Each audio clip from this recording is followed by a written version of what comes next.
اللہ الدین خلجی ایک ایسا سلطان جن کے بارے میں اتہاس کاروں نے کئی کہانیاں بنائی۔ اتہاس کاروں نے زیادہ تو نہیں لکھا، لیکن جس نے بھی لکھا ہے ووادوں کو شبدوں میں سمیٹ کر داستان بیاں کی ہے۔ اللہ الدین خلجی ذات کا ترک تھا، خلجی ونش کا دوسرا وسنج۔ 1250 عیسوی میں اللہ الدین خلجی کا جنم ہوا تھا۔ بچپن میں نام رکھا گیا چنا محمد خلجی۔ خلجی کو کبھی اچھی شکشا نہیں ملی، لیکن وقت کے ساتھ ساتھ وہ شکتی شالی اور مہان یودھا بن کر سامنے آیا۔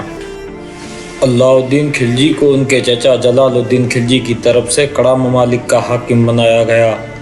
اللہ الدین خلجی ہندوستان کا سلطان ہند بننا چاہتا تھا، لیکن اس وقت ان کے چچا جلال الدین خلجی سلطان ہند بنے ہوئے تھے، اس لیے وہ ایسا نہیں کر سکتا تھا، اور سلطان بننے کے لیے کافی دولت اور ایک بہت بڑے خزانے کی ضرورت تھی۔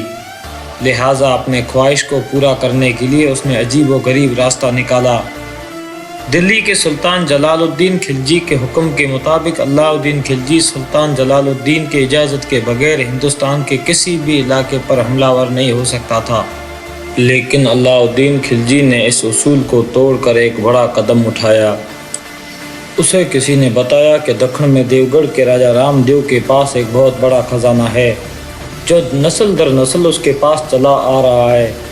اسے یہ بھی خبر دی گئی کہ یہ خزانہ اس قدر بڑا اور بے شمار ہے کہ اس سے پہلے دہلی کے کسی بھی سلطان کے پاس کبھی اتنا بڑا خزانہ نہ رہا تھا۔ چنانچہ اللہ الدین خلجی نے وہ خزانہ حاصل کرنے کا طے کر لیا۔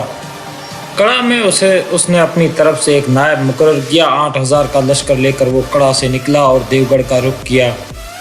دیوگڑھ کو بہت دور تھا، راستہ جنگلوں اور دشوار گمزار علاقوں میں سے ہو کر گزرتا تھا، لیکن اللہ الدین خلجی نے اس کی کوئی پرواہ نہ کی۔ ہر صورت میں وہ دیوگڑھ کے راجا رام دیو کا خزانہ حاصل کرنے کا تل گیا تھا۔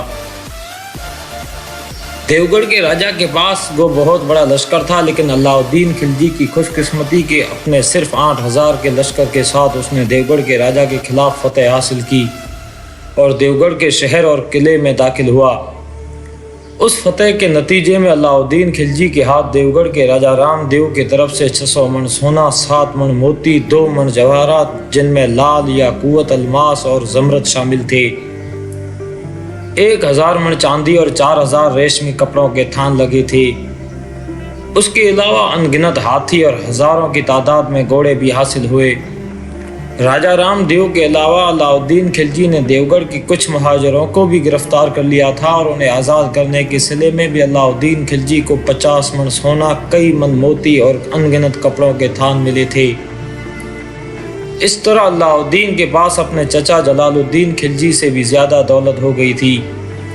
اس دولت کے حصول کے بعد اس نے اپنے چچا کو دھوکہ دہی سے قتل کر دیا۔